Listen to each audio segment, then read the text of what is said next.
Center. I'd like to welcome you to the first webinar in our On the Move series. Just in case some of you aren't sure or aren't familiar with the Active Transportation Resource Center, our mission is to provide resources, technical assistance, and training to transportation partners across California to further the success of active transportation projects. Today's topic is e-bikes, which we're all very excited about. Our speakers will give us an overview of e-bikes, their types, who is using them, where they are going, and how far. We also have 2 innovative local e-bike programs that are encouraging people to use e-bikes. You will also receive project guidance from Caltrans Active Transportation Program on e-bikes as they relate to infrastructure and non-infrastructure projects. So welcome everybody. We're very excited to have you with us. Before we get started, we want to find out who's on the call. So we have a quick poll for you to take, and we'll give you about 30, 40 seconds to answer. And then the results should pop up.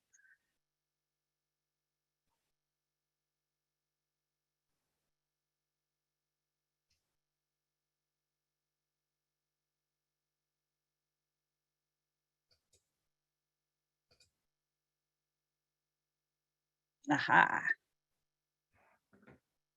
Thank you very much. I'm with the majority of you. I'm somewhat familiar. I've ridden on them, or one, and I've seen them around, probably like everyone else. So thank you for that. That'll help us and the speakers as well.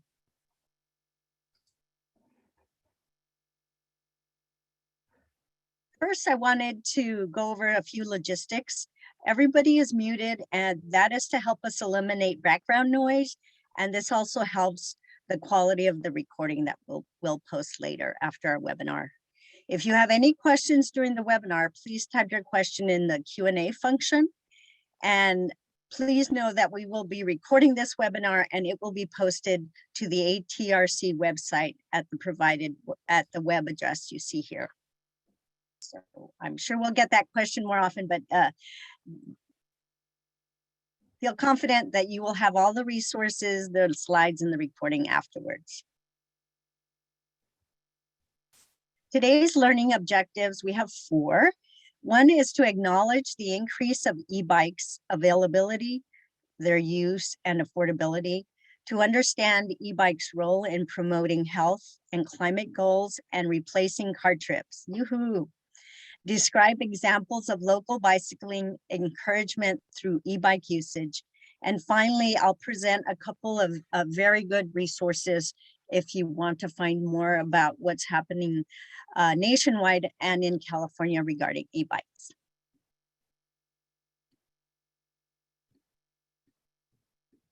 Now, I'd like to introduce our ATRC, our Active Transportation Resources Non-Infrastructure team. From Caltrans, we have Emily Abrahams, who is the Senior Manager for ATP, Active Transportation Non-Infrastructure and Plan Type Projects, as well as the ATRC. Summer Lopez is the coordinator for the ATP&I and plans, as well as the ATRC coordinator. Now, my team at the California Department of Health Services is comprised of Victoria Custodio and Judy Polikoff. We are with the California Department of Public Health, Injury and Violence Prevention Branch, Active Transportation Safety Program. And we provide ATRC technical assistance, and we comprise the ATRC team. So, and they're helping me today. So thank you so much, team. Now we have our speakers. I feel privileged, or we all feel privileged to have our 4 speakers sharing their expertise and experience with us. Our first speaker will be Dave Snyder. He is the Executive Director of the California Bike Coalition, CalBike. Philip Kobernick, Energy Programs Manager from Peninsula Clean Energy. Jose Jimenez, the Education Director at Active San Gabriel Valley. And Summer Lopez from Caltrans, again, the Active Transportation Program, Non-Infrastructure and Plans, and ATRC Project Coordinator. And I'll be facilitating our meeting today. So I'm looking forward to it. I'd like to, excuse me, sorry. I'd like to introduce our first speaker, Dave Snyder. Dave is a longtime organizer and advocate for socially just transportation and land use policies.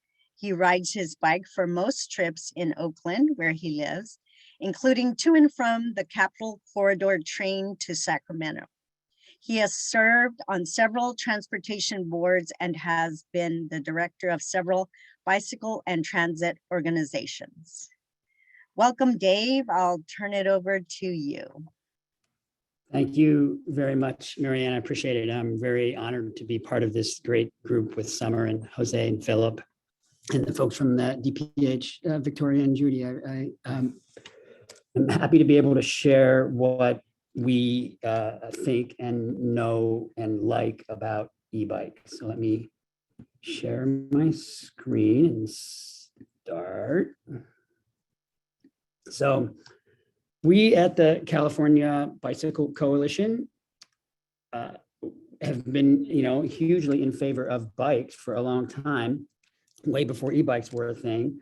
Why is it that we like e-bikes so much? Well, we need them, we want them, and we want to help more people get them. That's the three topics, the three chapters of my presentation today: why we need them, why we want them, and what can we do. We used to always say, and we still do, that bikes are a simple solution to so many complex problems. And that remains true. Health, environment, economy, equity, safety, mental health, you name it. Electric bikes are a broadly accessible, simple solution to so many complex problems. Electric bikes make bicycling easier and more accessible to people who couldn't imagine or who physically can't ride a regular bike for the kinds of trips they need. And so it broadens the movement, and it broadens the understanding about what role bikes can have in our society. So that's why we love electric bikes so much. I'm going to start by talking about why we need e-bikes, and not to put too fine a point on it, but we need e-bikes to save the planet. I want to talk about the transportation sector and the need to reduce greenhouse gases from the transportation sector, which makes up about half of all the greenhouse gases that we emit in California. We have a very ambitious goal to reduce greenhouse gases from personal cars by transitioning them to electric. And we totally support the governor's goal of achieving 100% sales of zero emission vehicles by 2035. We have to hit that goal. It's very, very ambitious in a mere 15 years, but we can do it, and we have to hit it. But look at the limited effect of that on this chart. You can see on the bar to the left, that's the current sales. About 10% of current sales are electric and 90% are gas. Assuming that by 2035, all the cars are electric, the lines show the fleet of cars that are owned in California. And you can see that even if we achieve that ambitious goal by 2035, we still have about 24 million electric cars, 24 million gas cars on our streets. So that's a lot. And these are not regular cars, by the way. These are cars like this. Those cars like trucks and SUVs represent 76% of vehicles that people are purchasing today. So it's going to be a challenge to achieve our goals in the transportation sector. These are the goals that we have. The star represents the place where we need to go. And I'm going to interrupt myself just to fix the presentation as I see it so that I can see it better. I hope that you all aren't seeing the same bars that I'm seeing. There we go. Now that's better. Okay. Thank you. So that star represents the goal that we have by 2035, that the Air Resources Board has set by 2035. That's 60% reduction in greenhouse gases. But as we see, we're only going to get a 29% reduction in the number of gas cars. So where is that 31% going to come from? It's going to have to come from a reduction in the miles that our gas cars travel. We have to reduce the amount of miles that we travel in cars by almost a third compared to where we are today. The good news is that that's not going to be that hard. You can see that fully 60% of the trips that we take are under 7 miles. 60%. 40% of our trips are under 4 miles. Those are bikeable distances, and they're certainly e-bikeable distances, even if those miles are hilly. And we know that that's the case because studies of e-bike users show that just about half of the trips that people take on an e-bike would have been taken by an automobile. That's a huge benefit. And the amazing number is that one right there. The mileage per trip is 9 miles, the average mileage. So these are long trips that are being replaced by e-bikes. It's a huge opportunity. Now I want to talk about why we want e-bikes. A lot of reasons. E-bikes are healthy. Yeah, they have a motor. And yeah, you don't get quite as much exercise when you ride an e-bike compared to a regular bike.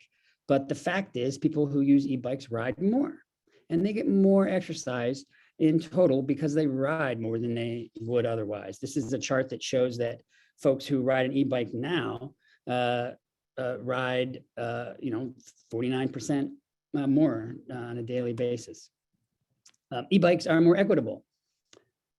Regular bikes, from all the surveys, show that it's about a 3-to-1 ratio of men to women. But with e-bikes that are more accessible, the ratio is close to half.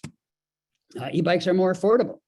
This is a chart done by Tom Lent in Berkeley that shows the cost per 100 miles, the electricity cost per 100 miles of e-bikes, different kinds of e-bikes compared to cars. So the operating cost of an e-bike is like practically nil, but the purchase cost is not. They're still expensive. This is a chart that shows the cost, the retail price of different kinds of models, typical models. They range from just under 2,000 to close to 6,000 if you want to get a really good cargo bike. And let's face it, e-bikes are fun. That's another reason we want them. They're fun. If you've ever ridden an e-bike, you understand. It's amazing. You feel like you have a tailwind, no matter what the conditions. So let's do it. Let's get more people on e-bikes so that we can see more situations like this, so that more families can use e-bikes with their children, running errands and taking their kids to school, etc. We at CalBike have worked hard to get e-bikes normalized. Our three-step program was to first get them regulated, almost like regular bikes. These signs are all over the place, no motor vehicles or motorized bicycles, but what does that mean exactly? It was confusing until we passed a bill that regulated e-bikes as a category different than a motorized bike, which is a moped. Let me pause for a minute to just explain what we mean by an e-bike. It's not a moped. They're electric. The motor is usually less than 750 watts. It's powered by lithium ion battery that charges pretty quickly from a regular outlet. And they are usually pedal assist, which means that you have to pedal anyway, and then the motor gives you a little boost. There are 3 kinds of e-bikes classified in the law. You can see on the left column there, the type 1, type 2, and type 3 e-bikes. Most e-bikes are of the type 1 variety. The e-bikes that you see in all the bike share systems are the type 1 variety, and that is that they are bikes that you have to pedal to get going. The motor just gives you some assist, and the motor kicks out at 20 miles per hour. Type 2 e-bike are the kind that are often the retrofit kind. And they're the kind that the motor gives you some assist and the motor kicks out at 20 miles per hour, but they have a throttle. And you can use the throttle to go instead of pedal if you want. And then the third type of e-bike is just like the type 1, but the motor doesn't kick out until 28 miles per hour. And that's fast enough that the regulations do distinguish those from regular bikes in that you have to be 16 years old to ride one, and you have to wear a helmet to ride an e-bike, even as an adult. So I look forward to answering any questions people might have about what an e-bike is when we get to the end of the presentation. The second part of our 3-part campaign to normalize e-bikes was to get bikes included in the scrap and replace program. If you turn in your old car, you can, to the air district, you can get a voucher. You used to be able to get a voucher for an electric car, but now you can get a voucher for an electric bike or a bike share program. And then most recently, we got subsidies, straight up subsidies for electric bikes, just as we have for electric cars. That's to address that chasm. This is the chart of adoption of a new technology. It goes from early adopters to the early majority, but the chasm is caused by the cost for most people, especially if you're low income and you've figured out how to sort of get around with a cheap car that you've managed to buy from a friend or from a used dealer for a few $1,000. It's cost you a lot of money to keep it repaired and to put gas in it. It's a burden. It's an expensive burden, but it's hard when that's your orientation. It's hard to imagine spending $2,000 on a bicycle. So we really have to help people see that you get over that initial hump, and then the bike is free and just as useful as your car for most trips. So that's what the subsidies are about. We got it approved last year, thanks to the legislature, $10 million administered by the Air Resources Board. That program will be one of dozens that are in place in North America. California is the only state that has an active statewide program right now. I want to just go real quickly into what we know about that program. It's going to start in July of this year. The Air Resources Board is any day now going to release a request for proposals for organizations to administer their $10 million program and help them figure out the details of it. Of that $10 million, up to 10% can be used for safety education and related programs. Eligible recipients must have a household income less than 4 times the federal poverty level. I think that's about $55,000 for a household of 1. And the legislation says that it must support diverse types of bikes. That would be commuter bikes, regular old commuter bikes like you see there. That would be bikes for carrying equipment, utility bikes, equipment including children, so that you can take your kids to school. Folding bikes and bikes for people with disabilities are all specifically called out as bikes that the program should support. And that's it in terms of what the legislation says. And we're really excited. I hope that you all are aware of that and can help us promote it starting in July when the program starts. So that's it. If you want to hear more, if you want to get a copy of this presentation, you can get it at that address. I'm sure the ATRC will have a copy of it too on their site. And you can reach me at that email address. And I want to put in a plug for our event in Oakland in April, the California Bicycle Summit. You can find more by going to that address. Thank you so very much. I look forward to answering any questions after we finish all of the presentations, and I'm very happy to pass it off. Thank you so much, Dave. I really appreciate it. Lots of very good information. I did see questions coming in. I think we might have time for one or two. Victoria, did you want to read a question so Dave can answer it before we turn it over to Philip? Sure thing. All right, so Dave, we'll just take a couple of the shorter questions now, and then I'll reserve some of the other questions I think that will be relevant to the entire panel for a little bit later. So the first question is about data. Do you have any data regarding e-bike equity across demographics, not just gender? Not handy and not specific, but I vaguely recall seeing that nationally, according to the survey, it's disproportionately white people. I know that in New York City, it's disproportionately delivery workers who are disproportionately people of color who use e-bikes. So those are anecdotal pieces of data. I don't have anything more scientific than that. Okay, great, thank you. All right, so answered live, and then this is another short question that maybe you could take right now. What is the average cost for an e-bike? Hard to say average because it depends on the quality and the type of e-bike. I think you could get a commuter e-bike, which is to say a good quality bike with lights and a rack. That's the bare minimum quality that doesn't need to be repaired every 5 days for less than $2,000, probably about $1,500. All right. But if you want to get a really good quality utility bike, it's going to cost you $5,000 or $6,000. Okay, that's a good answer. And I think we'll pause here and then resume the presentations and take more questions later. Thanks so much. Thank you, Victoria. I'd like to introduce our next speaker. While he's pulling up his slides is Philip Kobernick.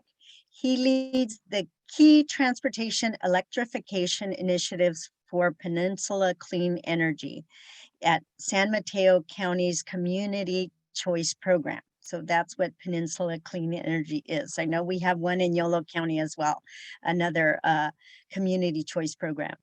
And he also works on including fleet electrification, e-mobility, and charging infrastructure innovation.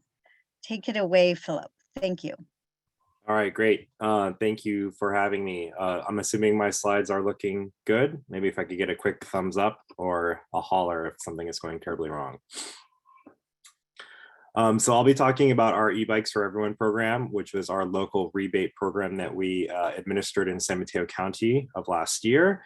And then this presentation has a lot of detail. So for advocates or regulators or for policy folks, hopefully this data will provide some framework and baselines that you can think about if you're thinking of doing something similar or looking to promote kind of other versions of rebate programs. Okay, so a quick about Peninsula Clean Energy. As Marianne mentioned, we are a community choice energy program that is a non-for-profit public agency that was started in 2016. And our goal is to reduce carbon emissions, expand access to sustainable and affordable energy. And we are a public agency, so we are governed by a board of directors and were created unanimously several years ago in San Mateo County. And we're now actually expanding, and we have a new service territory east, or kind of in the southeast of San Jose, a little town called Los Panos. But we're a power provider. We're a public agency power provider. And the way it works is that we have contracts with renewable energy and other greenhouse gas free energy sources that gets delivered on the grid through PG&E, and that goes to our customers who are helping to reduce emissions. And of course, because we're a public agency and we're a mission-driven organization, in addition to decarbing electricity, we are also looking to reduce emissions in the built environment and in the transportation sector. And I focus on transportation, and that's where our EBikes program came about. So for context, e-bikes are incredibly popular. As Dave was getting at in his last presentation here. So for a frame of reference, about 2 times more e-bikes were purchased in 2020 than electric vehicles. It's not we don't get registration data from e-bikes, so they're a little bit of industry estimates, but it looks like about 500,000 e-bikes were sold in that year compared to 250,000 electric vehicle cars. And in 2021, there's a 240% increase in overall e-bike sales. And then there's some research that is getting at the kind of behavioral stickiness of folks that have picked up bikes during the pandemic. According to some research, 15% of Americans overall plan to bike more after kind of when work from home goes away, or kind of what the next phase is. And then that number increases to 40% if they had picked up biking or were biking already during the pandemic. So there's kind of opportunity here to create some long-term behaviors. And then as Dave mentioned, there's a state rebate that's starting at some point in 2022. And so here's an overview of the program that we launched. So our board approved about $250,000 in incentives. This was about $800 per bike at 300 bikes. It's a low to moderate income program only. We partnered with bike shops, and we launched last spring and sold out in less than a week. And our board has recently approved another $300,000 in incentives. So we'll be doing this again at some time in the spring, but we're still figuring out exactly how that program will work and what kind of program structures will take place. So here are some of the details on the income qualifying components. We really wanted to make this as easy as possible for folks to apply. So we accepted enrollment in about a dozen different programs. So if you were a customer or resident in San Mateo County who were receiving any of these other benefits, we would approve you for our program. So people didn't have to go through a whole rigmarole. That's what we were trying to do. Or if you weren't, we accepted a tax return that showed a household income of no more than 400% of the federal poverty level. We couldn't have done this without our great bike shop partnerships. So we partnered with an online retailer, Ride Panda, and then 3 local bike shops, Sports Basement, Mike's Bikes, and Summit Bicycles. And the way we set up our program was that we contracted with all these organizations who were just amazing again. And that contract allowed us to offer the rebate to customers as a point of sale discount, which is really critical. We didn't want people to have to spend $1,500, $200 or $2,000 and then wait for an $800 check in the mail. That's not an easy thing to do if you are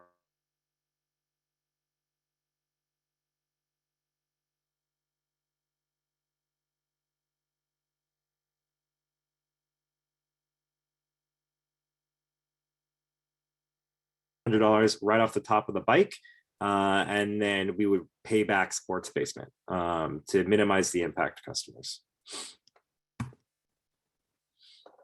And so here's a kind of illustration of how that worked. So here are some of the bikes that were sold in Ride Panda, one of the bike shops, and they again just cut $800 right off the purchase price of the bike. Here are some metrics for folks. We sold 276 e-bikes. There was some kind of turnover that led to not all 300 being used, but we're going to put those into the next round. Very high customer satisfaction of 93%. We asked people how they use the bikes afterward, and 55% said they use them for some kind of utilitarian function, like visiting friends, going on errands, dropping their kids off. And about 45% are just using them to, the way we phrased it was going on a ride with no destination, just going for exercise, going for have fun. So it's about more or less even. The average price before our rebate was $1,300. So folks were still looking to buy them the more affordable range of bikes, at least in our program. And then the out the door price under $500. When it comes to an age spread, it was pretty even among our kind of age brackets there. So if you're thinking, this is a program that would just be used by folks, younger than 35, that's not the case. We had a pretty even spread in our program, at least. I'm going to give some trailing survey data here that I think is interesting for folks. The first is, what was your experience with e-bikes before buying them? Was this something that people have been thinking about for a while, been using them regularly? And that's generally not the case. Over half of folks have never been on an e-bike before buying one in our program.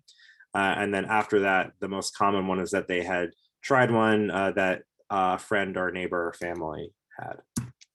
Oh, and then also worth noting, 16% here. So what's that, 1 in 8 or so, or what, 1 in 8-ish, used a bike share, like they were exposed to e-bikes in a bike share, which is a neat opportunity to have people experience e-bikes.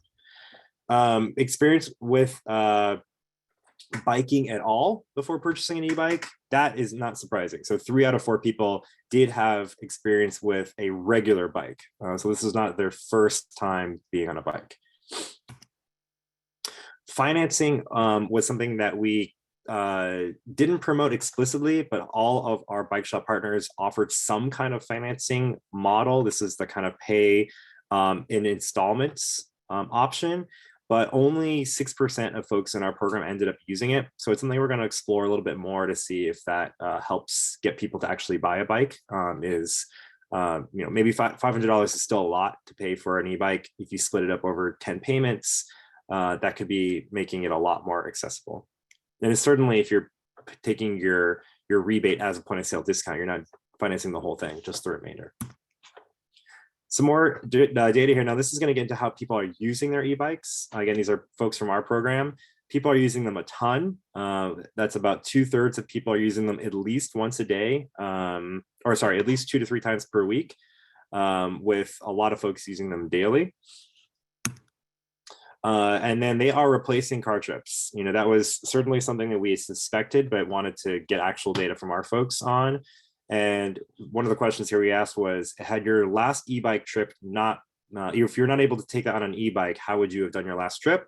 And half of folks said they would have driven in a vehicle. And then we asked, how frequently do you ride your e-bike in place of some of the following other modes here?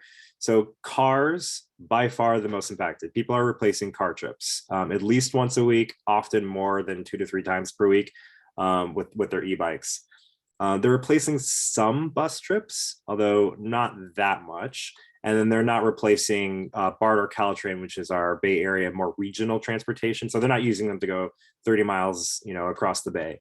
But there is a little impact on bus, but really it's cars. They're replacing car trips with e-bikes. And then we asked some more details to kind of get at that number. And our estimate is that car trips in our program, the people who received an e-bike rebate from us, they're reducing their car trips by about 38%. And if you look on the right, this is how they primarily get around now. And you'll see an e-bike is now, for 18% of them, e-bike is their primary way of getting around, which is great. So that's about 1 in 6 folks. That's their primary mode is now an e-bike. Their average trip when replacing a car is 11 miles. So again, these are not just going down the street. They're using them for a lot of function or stringing trips together, and they're doing that about 3 times per week.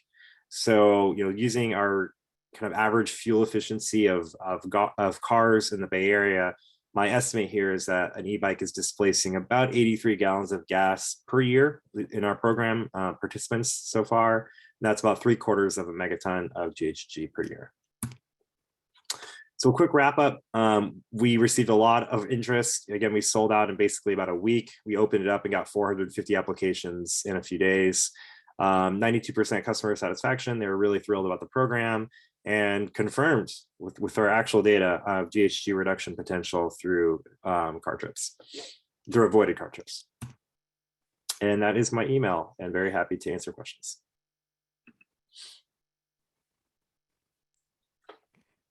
Great. This is Victoria Casari. I'll just jump in with some questions, and thanks to everyone who is asking questions. We've got quite a few. So first off, Philip, can you just repeat your the survey data is survey data that you guys prepared and collected, correct? That's the research that's been presented today. Yeah, so the data is coming from the 276 people in our program who received an e-bike rebate. The questions were a mix of ours, and then we're also collaborating with UC Davis, their transportation studies program. They're looking to measure e-bike rebate program effectiveness. So they're looking at our program and then some other ones, Contra Costa program, Sonoma Clean Powers program. So a lot of those questions came from UC Davis as well.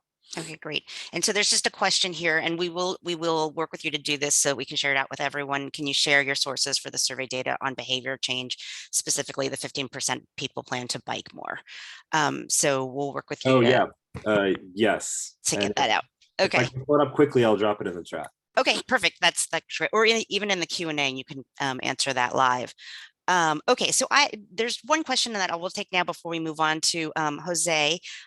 So as part of your rollout program, was there also requirements for participants to purchase safety equipment, lights, helmets, and locks as part of the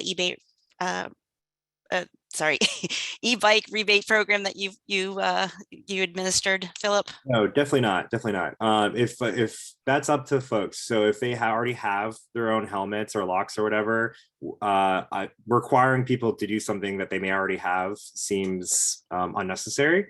So we're helping them buy the bike. And we included some of those things as eligible expenses, like if they wanted to include that, but the rebate was so large and the purchase of price of the bikes are so large that they end up just using the whole rebate to purchase the bike anyway. Right. But we certainly didn't require folks to have to buy those things. It's up to them whether their situation, if they already have one, or however they want to do it.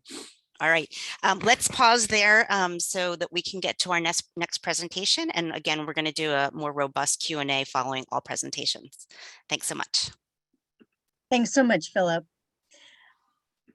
Well, Jose Jimenez is from the I'm sorry for stumbling. Jose is the Executive Education Director for Active San Gabriel Valley, and he has led multiple bicycle pedestrian education programs in the San Gabriel Valley, including an electric bike rebate program way back in 2016 when they were somewhat new. Welcome, Jose. Thank you. Thank you, everybody, for having me here. Good to see some familiar faces in the participants. And let me start sharing my screen. So I'll be speaking on the e-bikes in the San Gabriel Valley. For those that aren't familiar with the San Gabriel Valley, we're on the eastern side of LA County. It includes 30+ cities, a couple of parts of unincorporated Los Angeles. So, we try to incorporate a lot of our work in the San Gabriel Valley.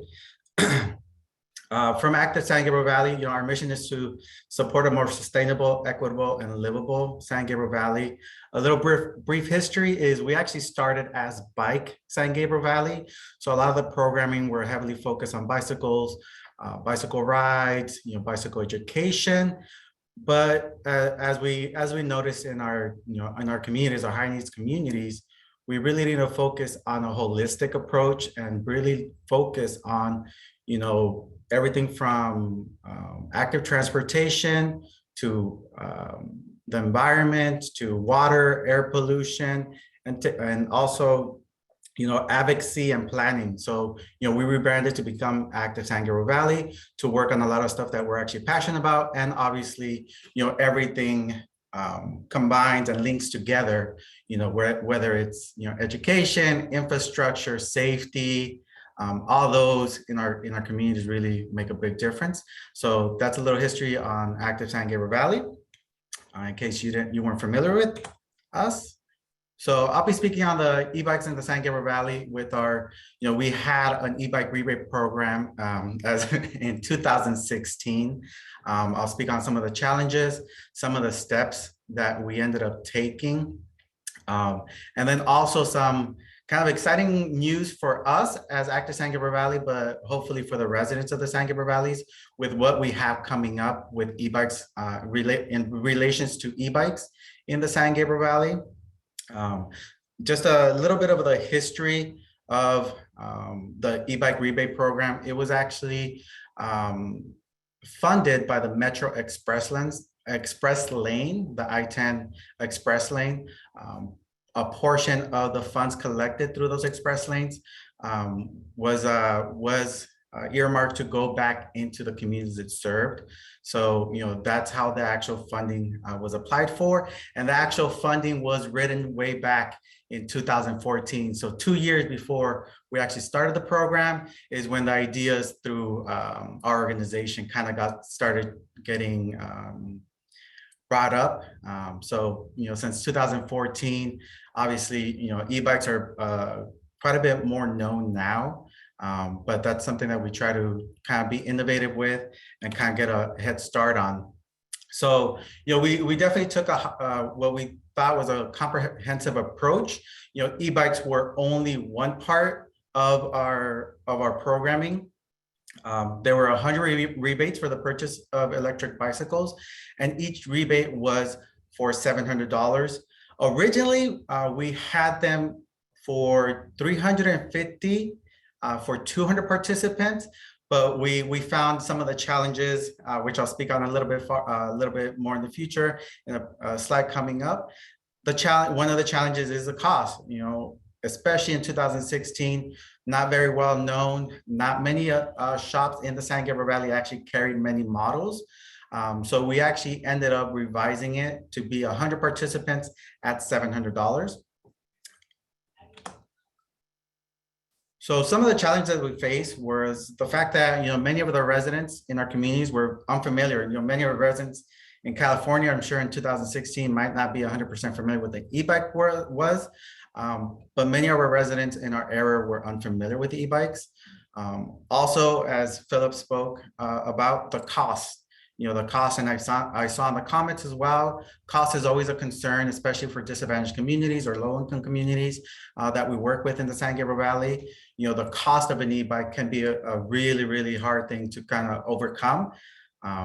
And then the infrastructure and safety, just like everybody that I've talked to throughout the courses and through some of the surveys that we've always had is, the infrastructure, if the infrastructure is not there, people do not feel safe enough to ride a regular bicycle, let alone an electric bicycle.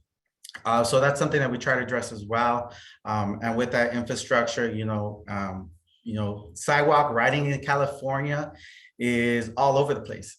Whether it's allowed in one city and you cross the border, you cross 2 blocks, and it's not allowed in another city.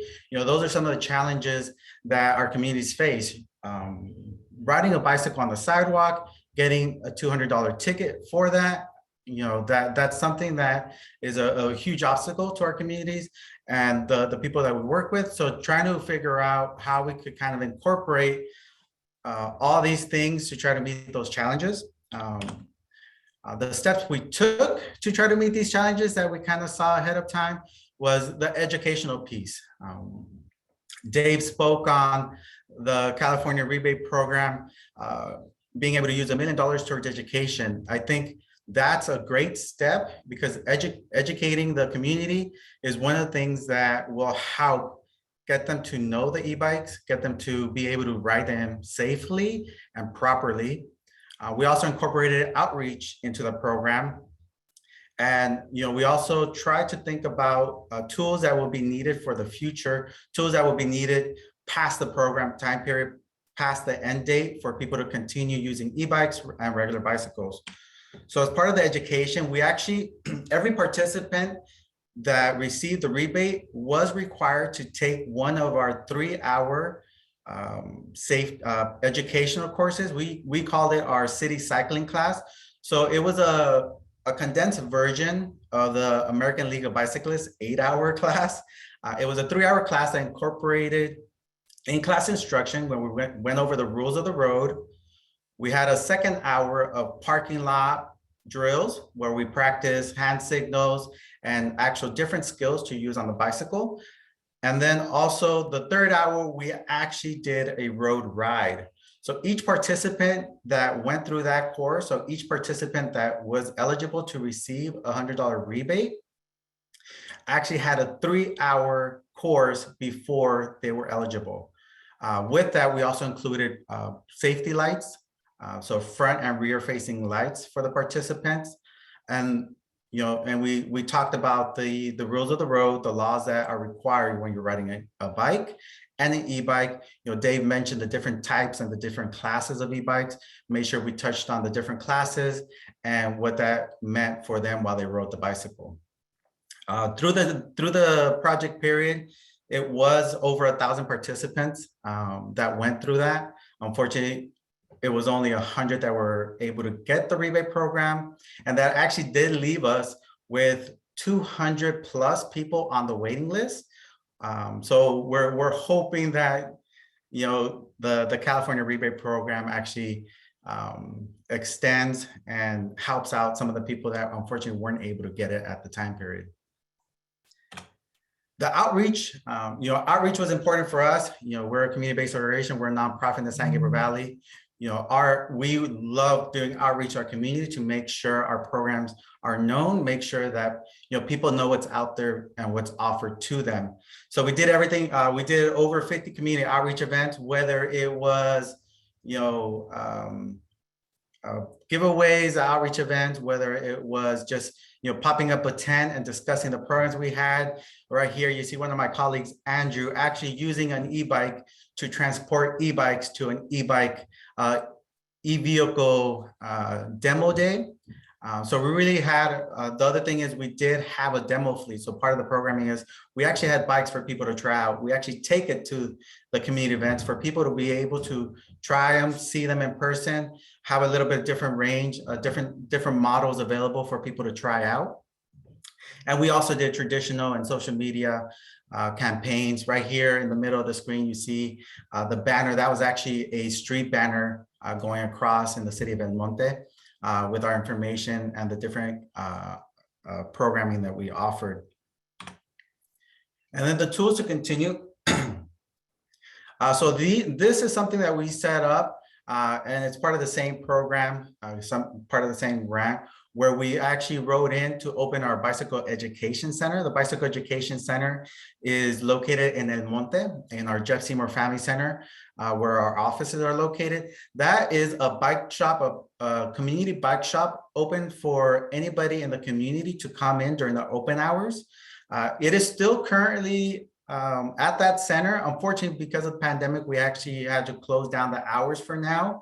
But we do normally have operating hours. So anybody in the community can actually bring their regular bicycle, their e-bicycle. A participant of the rebate program could come in. We have a full workshop with all professional park tools.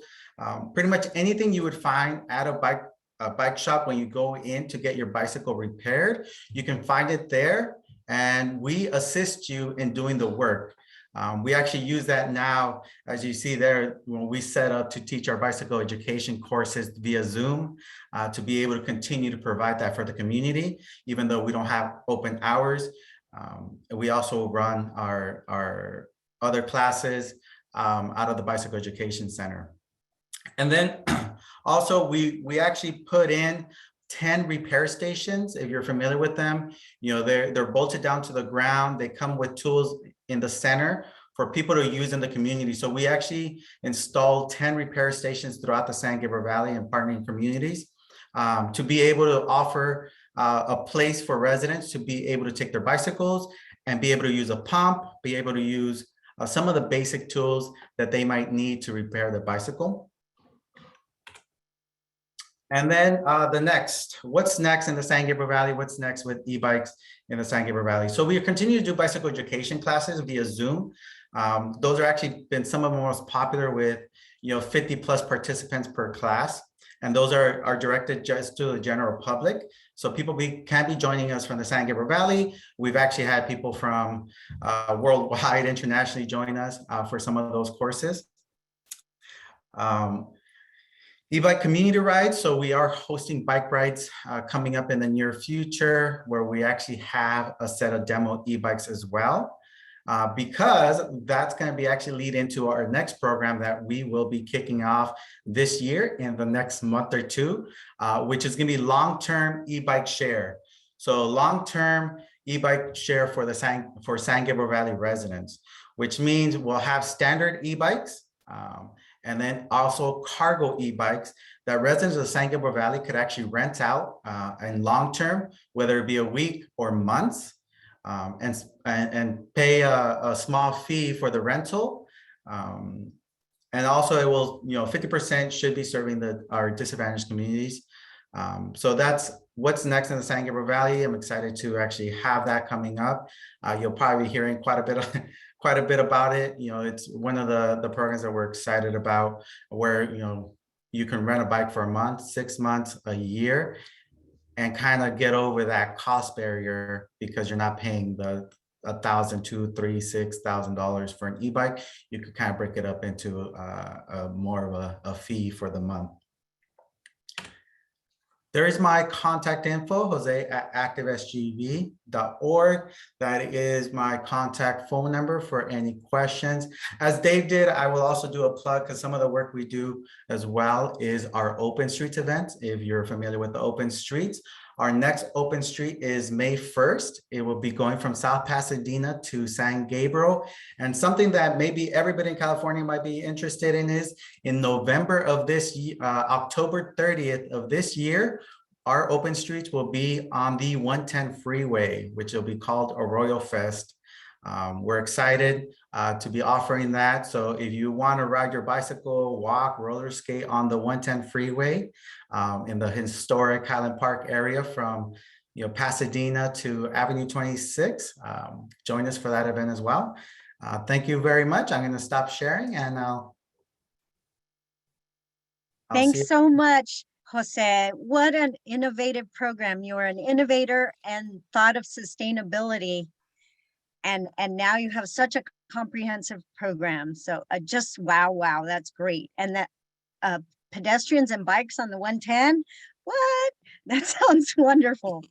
Thanks so much. Just so we can have the questions come in at the end, and I'm looking at time, I'm going to go ahead and Dave, did you have something to say before I move on? Oh, okay. So next, our next speaker, let me pull up the slide if I can. Just 1 second.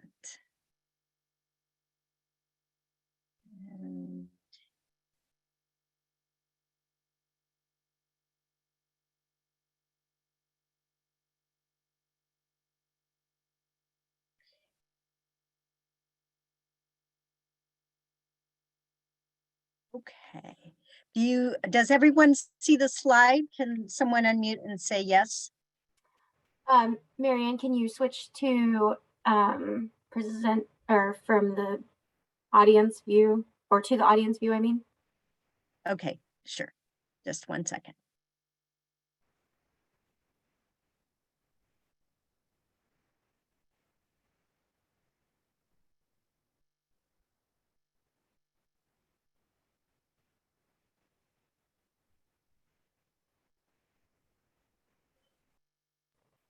Excellent. Thank you. Sure. Let me introduce you though, Summer. Sorry about that, you all. Summer works for Caltrans. She's an associate transportation planner from the Caltrans headquarters. She assists in managing the active transportation program, non-infrastructure and plan project types, as I mentioned earlier, as well as the Active Transportation Resource Center. Okay, Summer, it's all yours.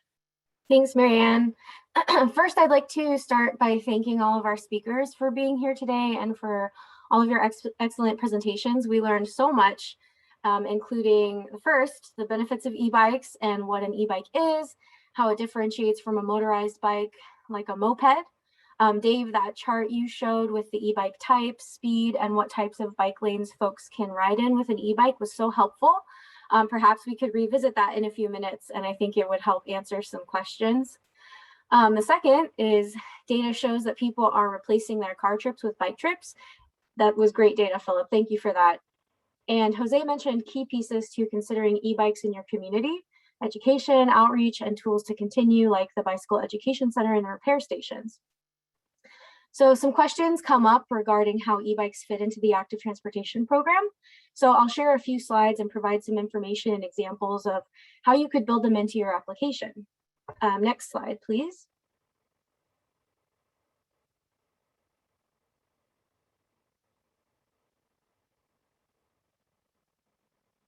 Thank you.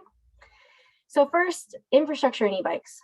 I want to remind you all that if you are considering designing biking facilities in your community, they must benefit all users. This means you should not be building facilities specifically for e-bikes. Secondly, if you're considering a bike share program with e-bikes, this would be considered an infrastructure project. Some considerations for your bike share program that you'll need to think about before writing it into an application is, how will it be sustained beyond your grant timeframe? E-bikes and bike share programs require upkeep and maintenance. They also often require some type of consultant contract or a contract or rental agreement with an existing e-bike company. It's very important that you think about the ongoing maintenance of your bike share program, including the bicycle maintenance itself. Also think about who's managing the third party and who's paying for what.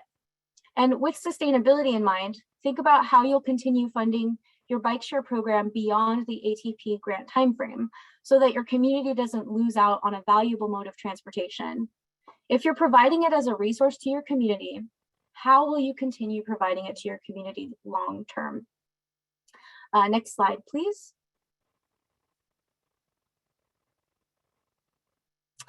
Finally, you may be wondering how non-infrastructure could fit alongside e-bikes.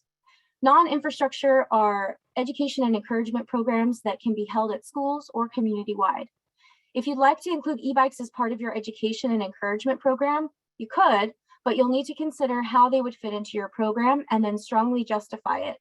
For example, you could teach children or community members the benefits of getting out of their cars and biking instead, and provide learning tools, curriculum, and environments to teach them how to bike safely or how to safely use an e-bike. Please remember that bicycles cannot be purchased to be given away. They must be tied to some type of education or encouragement program and purchased as equipment. Also, because e-bikes can be quite expensive, these will have to be a pre-approval item, and it could be approved with proper justification. And Marianne will share the email address if you have any questions about that. You can reach out to myself or Emily Abrahams. E-bikes could be part of a standalone non-infrastructure project, or they could be part of an infrastructure and non-infrastructure combination project. E-bikes could be a valuable tool to help people get around safely on alternative modes to cars, but the biggest takeaway for e-bikes and the ATP is to always consider how you will sustain your programs long-term. If e-bikes are part of it, then they should be utilized long after your grant timeframe ends. And that's all I have. I think Marianne will share my contact information. So there's our contact information. And if you have any pre-approval questions for non-infrastructure projects or programs, you can always email us at that atp-ni@dot.ca.gov email address. And that's all I have. Thanks so much, Summer. Very much appreciated. Just such exciting information today. And we'll I have one slide on resources next, and then we'll go ahead and launch into our question and answer period and see if we can answer some of those questions that came through earlier. Dave from the California Bicycle Coalition at CalBike, that on their website, they have an e-bike page specifically, which has the latest e-bike news. As a matter of fact, yesterday they had an article on the e-bike rebate program offered by CARB. So they're always have up-to-date and news articles, as well as information about campaigns, research, advocacy in California, and what's going on worldwide as far as e-bikes go. So do go to their calbike.org site to find more information. And then we have People for Bikes, and these aren't the only resources, of course, but these are I found quite helpful, and there's just a plethora of information on them. And they have a dedicated e-bike page on People for Bikes, and have very interesting training videos on using e-bikes, but also just background product information, dealer information. It's just full of information. And they also have the legislation broken down. Dave mentioned the classification of e-bikes, what is allowed state by state. And they also have promotional tools and advocacy. And we'll put their, also put these links in the chat for you.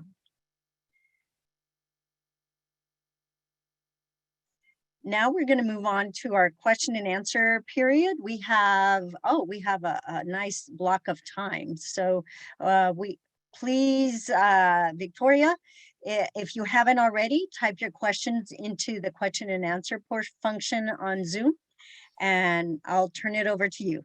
Thanks, Victoria. Okay, great. Thank you so much. So, as Marianne reminded us, we want to use the Q&A function for questions, and we have a number of questions that have come in already that we've been able to answer. And what we'll do now is shift to those that haven't been answered. So I think I'm going to take them in the order that they've come in. And so the first one is from Jeffrey Bruches, and he's asking, with the announcement of AB 1909 from last week, what benefits do the panelists feel would come from the universal modification of bike path and trail permission and speed limits? Could it be beneficial to retain local control and authority to establish speed limits, but modify the access to be universal? So actually, I'm wondering if we could also maybe get our panelists on camera. That would be great. And then I can see maybe through gesture who might be able to jump in with that question and response first. I'm looking to Dave maybe first. So again, this is a question about AB 1909, and I'm sorry I don't have the specific language for that, but I think the question is asking about universal modifications to bike paths and trail permissions and speed limits.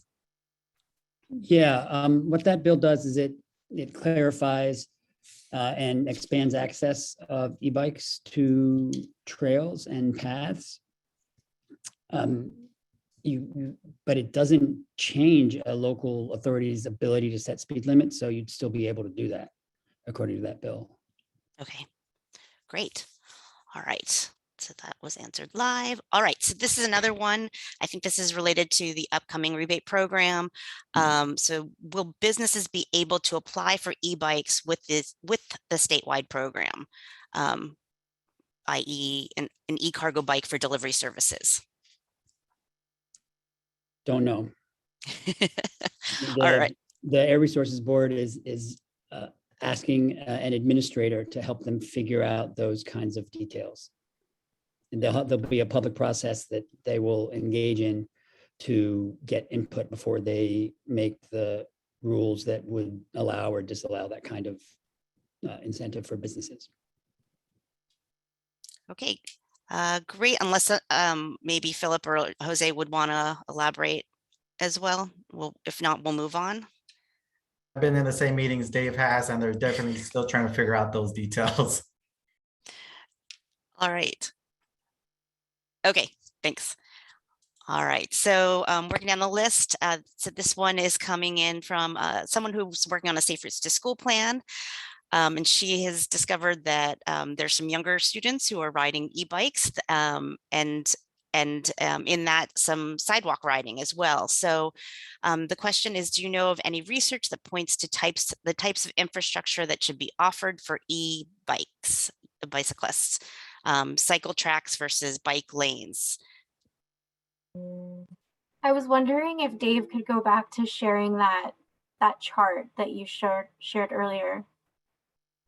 I think it'll help answer quite a few questions in the Q&A section, actually.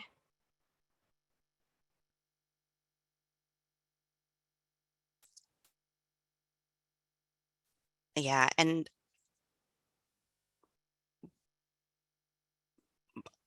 I think what we can do maybe is Dave's looking for that, we can offer up a little bit of a response. We do know that cycle tracks offer exceptional safety for cyclists. And so I think especially for young users, we want to have bicyclists separated from motor vehicles. And so I think the standard is always to have a designated spot for bicycling. That's kind of the gold standard in our book.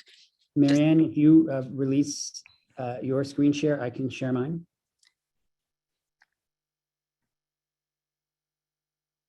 Thank you. Yeah, this is a great chart. Okay. Yeah, this is prepared by People for Bikes. Sorry, I need to hide the.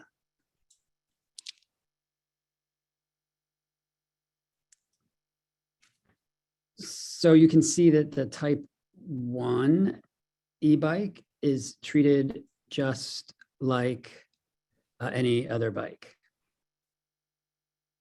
as is type 2 e-bike. The only difference is that a type 2 e-bike, you don't actually have to pedal because it has a throttle. Type 3 e-bikes, because they can go faster with a motor, have a little bit more rules attached to them. You have to be 16 and you have to wear a helmet. The motor kicks out at 28. Mopeds can go faster. You can pedal them, but you don't have to. They don't even have to be electric. All the e-bikes have to be electric. Believe it or not, mopeds are allowed in bike paths. And once again, I have. And just to add on just my 1.5 cents on this, you'll see the helmet requirements here are super helpful. Just to add on, there's no substitute for safe biking infrastructure. Like even if you're wearing a helmet or not, like the best thing to do is have safe bike paths that are free from interactions with cars.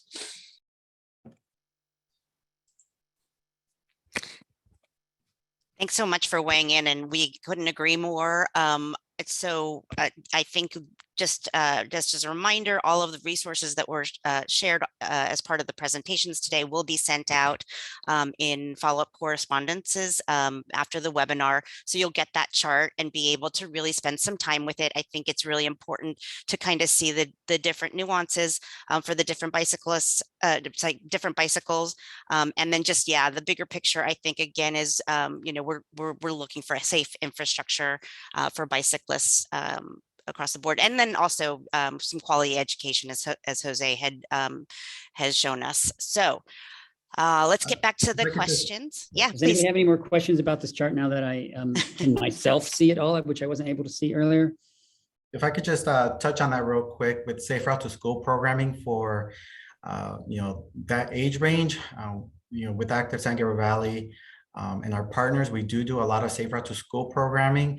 And one of the things with bike infrastructure, sometimes, as we all know, it might take some time to be able to get the funding, the planning, and so on. What we realize is, for short term, education piece for the students is really important. That's something that can be funded and implemented within a couple months or a couple years, versus actual infrastructure work, which we completely support and know that it's needed for that complete transition and that piece. But it can definitely take quite a while. So, the education aspect and the education portion is definitely something that can be, a kind of stepping stone and the first steps into that. Well said. And now that I'm seeing this chart, if I may, just clarify some of the bikeway access sections on here.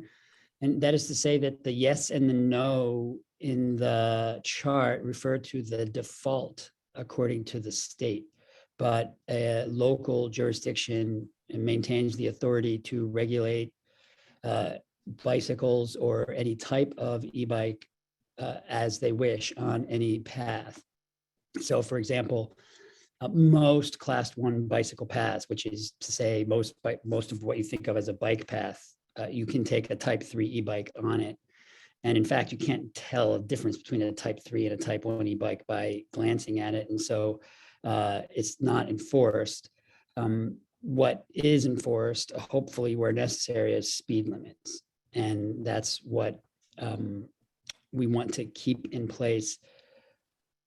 AB 1909, if it passes, will change the access rules in that the local jurisdictions won't be able to ban e-bikes from a path. They will only be able to control the speed, to enforce speed limits.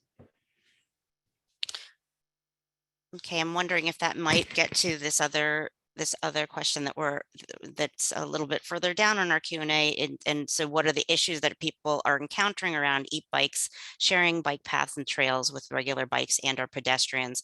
Are there best practices already for safety? So Dave, are you aware of resources? Does CalBike have resources that would address best practices for sharing bike paths and trails with regular bicyclists and pedestrians? Is that something that you've seen? There hasn't been enough attention in this country to safety on shared paths. I think it's been a mistake in most bikeway facility design in this state and country that we assume that the standard width of a path, which I think is like 12 feet, is wide enough for pedestrians and bicycles to share. In most countries that have significant amount of bicycling, they have separate paths for people on bikes and people walking. And I think that's how it should be in most cases. E-bikes are kind of forcing the question because e-bikes go faster and they're increasing the amount of bicycles on the path. And I think it's forcing the question that we should have been addressing before e-bikes became popular. And that is at the speeds people can go on a bike, even on a regular bike, it's difficult to share safely with pedestrians. Great answer. I really appreciate it. And again, I think we're in new territory and hopefully there will also be some new research that comes out of this period where, you know, we'll be able to learn what the best practices will be. But I think we kind of know some of the answers already, as you mentioned. All right, so other facilities. So this one is what kinds of bike facilities would be recommended for e-bikes that cities would want to provide to support e-biking? Would regular bike racks be adequate? So maybe thinking whoever wants to wave and take that question.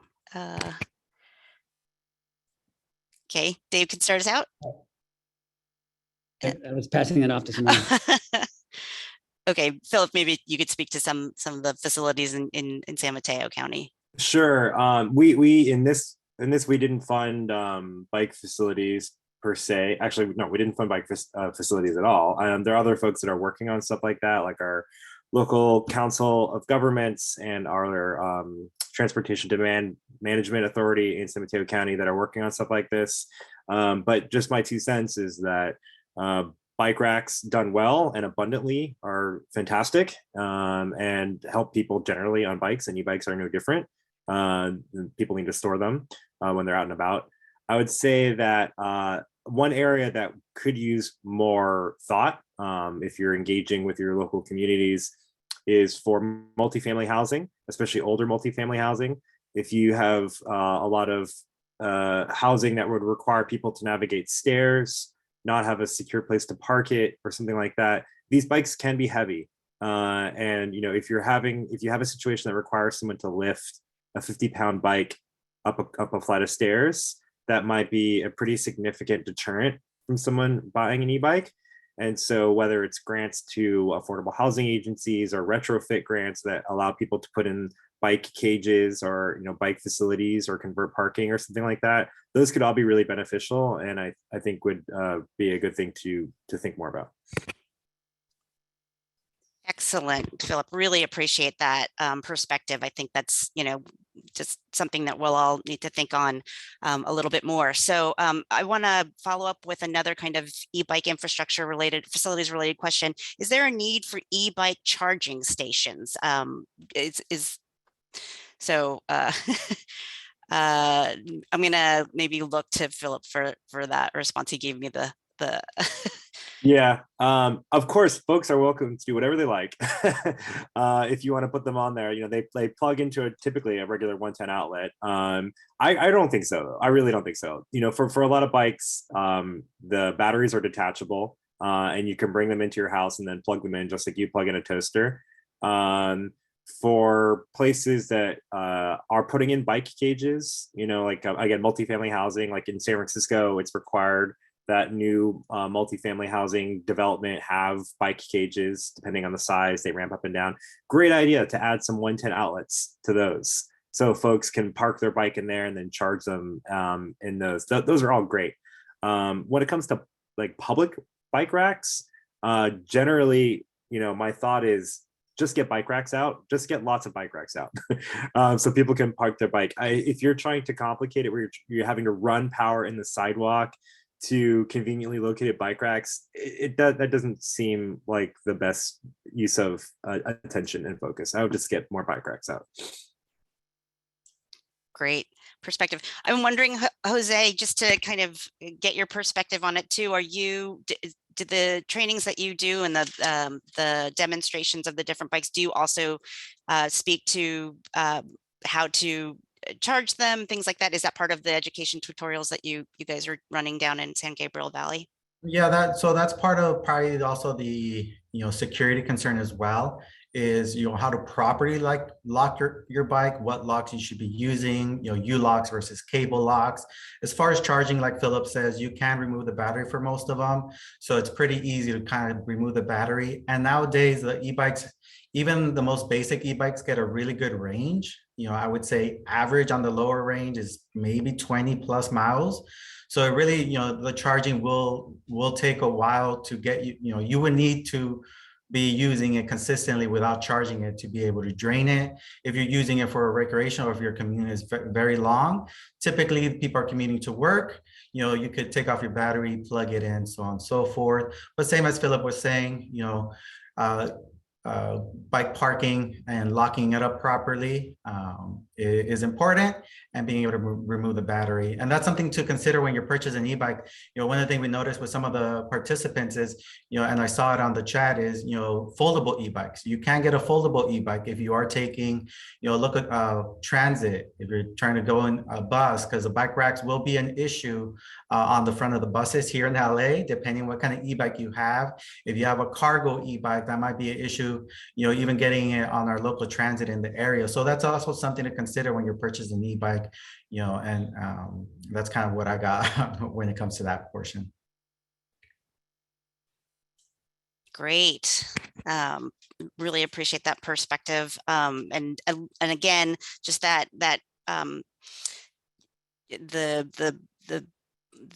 the public education, the education that you're providing is really, I think, so attuned to kind of what people's needs are. And I think that that's, a great model for us at the Active Transportation Resource Center. How do we really, kind of expand the traditional bicycle education model so that we're hitting points of interest that are really affect livability. So learning as I'm trying to facilitate these questions. Okay, so Colin just sent a note, so that I'm going to skip over that next question, but let's shift to this one. Again, this is talking about this is for the question. I'll just read it as is. I was wondering how other municipalities are handling the increased speeds and risk of these electric bikes, as they would share the same facilities and infrastructure right now as traditional cyclists. Are speed limits or restrictions placed on some higher speed e-bikes? So this might get back to the chart again, Dave, but anyone who wants to answer that question, give me a wave. I can address it. Thanks. About a year ago, I saw a good study of e-bike crashes, and they found no difference between e-bikes and regular bikes. But then recently, within a month, someone referred me to some statistics that said that there are slightly more crashes on e-bikes. And I don't know, that to me makes sense. It's probably pretty slight, to be honest. And I don't know of any jurisdiction that's doing anything about regulating the speed that an e-bike is allowed to go, because you're not allowed to do that locally. They just regulate the speed on paths. Does anyone else have any experience locally that you can speak to? Well, I was going to add a little bit of a slightly different angle. I would say when it comes to safety with e-bikes, I think the most important thing to focus on is actually cars, not bikes. We've been seeing an increase in traffic violence and fatalities. And I think really when the solution is how do we make e-bikes safer, the thing is how do we make cars safer, and how do we not have those types of interactions where people are interacting with cars. Great perspectives. Jose, do you want to also chime in? As far as the higher speed e-bikes, again, class 1 and class 2 are restricted to 20 miles per hour. And class 3 is the one that's 28 miles per hour, but you have to be pedaling to get up to that speed.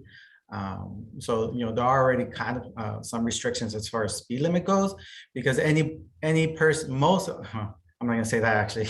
A lot of people that ride road bikes, can reach 20 miles per hour. Not everybody, but they can maintain 20 miles per hour for some period. That also falls into the general person-to-person courtesy of riders.